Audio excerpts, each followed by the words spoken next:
Salam hörmətli treyderlər. Inforex şirkətinin dəstəyi altında bu günləri sizlərə yeni bir strategiya təqdim edəcəm. Strategiyamızın adı Qubbidir. Bu strategiyanı yaradan şəxsin adı ilə bağlıdır.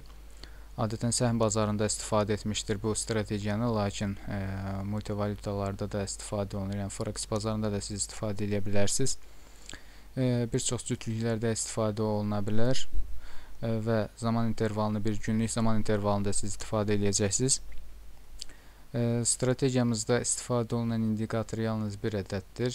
Moving Average indikatoru və Moving Average-in hər biri müəyyən parametrlərlə periodları, yəni fərqli göstərilmişdir.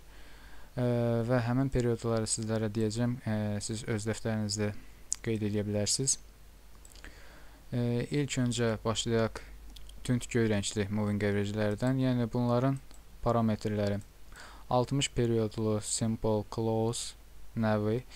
Yəni tünd göy rəngdə siz istənilən rəngdə qeyd edə bilərsiniz. İlk öncə böyük parametrlərlə, periodlarla olan moving average-lərdir. Və bunları bir-bir sayıram sizə. 60 periodlu, 50 periodlu, 45 periodlu, 40 periodlu, 35 periodlu və 30 periodlu tünd göy rəngli qeyd olunmuş moving average-lər. Bir də sayıram həmin parametrləri. 60 periodlu, 50 periodlu, 45 periodlu, 40 periodlu, 35 periodlu və 30 periodlu. Bunlar iri periodlu moving average-lərdir, simple olan. Və burada narıncı rəngdə qeyd eləmişəm mən. Siz də istənilən rəngdə qeyd edə bilərsiniz. Bunlar nisbətən kiçik periodlu moving average-lərdir.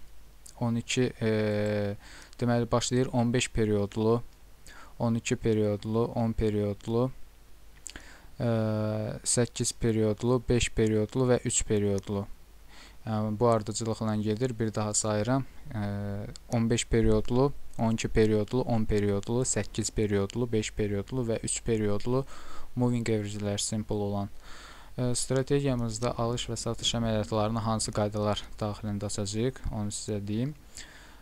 İlk öncə mən burada satış əməliyyatlarına aid bir neçə nümunə göstərmişəm. Satış əməliyyatına daxil olmaq üçün ilk öncə ardıcılıqla moving average-lər bir-birinin altına azalan sırada düzülməlidir. Əgər biz satış əməliyyatı açacağıqsa, məsələn 60 periodludan 3 periodluya qədər azalan sırada, yəni məsəl üçün 60, 50, 45, 40, 35, 30 və onun ardından 15, 12, 10, 8, 5, 3 periodlu moving average-lər azalan sırada olacaqdır. Və qiymət moving average-in altında olur və biz tam ayrılma olduqdan sonra, yəni burada görsəndiyi kimi tam ayrılma olduqdan sonra bazara daxil oluruq və satış əməliyyatı açırıq. Bazardan o zaman çıxırıq ki, moving average-lər, ən kiçik periodlu moving average-lər, məsələn 3 periodlu moving average, 5 periodlu moving average-i altdan üstə doğru kəsir. Yəni bu şərt daxilində biz bazardan çıxacağıq. Yəni bu olmasa biz yəni uzun müddət bazarda qala bilərik və stop loss orderini siqnal aldığımız şamın üstündə qoyuruq və həmin prinsiplər odur ki, stop loss orderini qoyduqda, yəni 70 perioddan az olmamalıdır və 100 perioddan çox olmamalıdır stop loss orderimizin həcmi.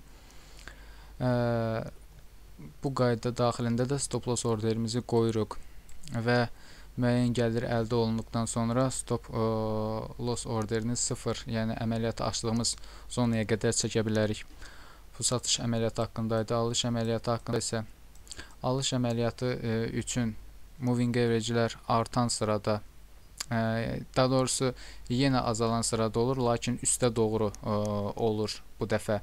Məsələn, biz satış əməliyyatını qeyd edəndə dedim ki, ən böyük periodlu moving average lap üstə olur, ondan sonra azalan sırada gəlir.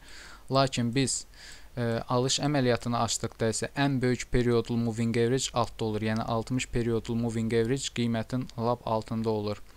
Və artan sırada moving average-lər düzülür. Yəni 60 periodlu, onun üstə 50 periodlu, ondan üstə 45, onun üstündə 40, 35, 30 və narıncı rəngli moving average-lər 15 periodlu, 12 periodlu, 10 periodlu, 8 periodlu, 5 periodlu və ən üstdə burada 3 periodlu moving average olmalıdır. Yəni tam bu aralanma açıq şəkildə gözlə görülürsə, o zaman biz bazara daxil oluruq.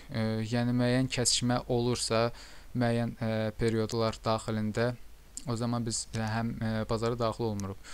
Və bazara daxil olduqdan sonra dediyim kimi 70 punktdan az olmayaraq stop loss orderini qoyuruq və 100 perioddan çox olmayaraq stop loss orderimizi yerləşdiririk.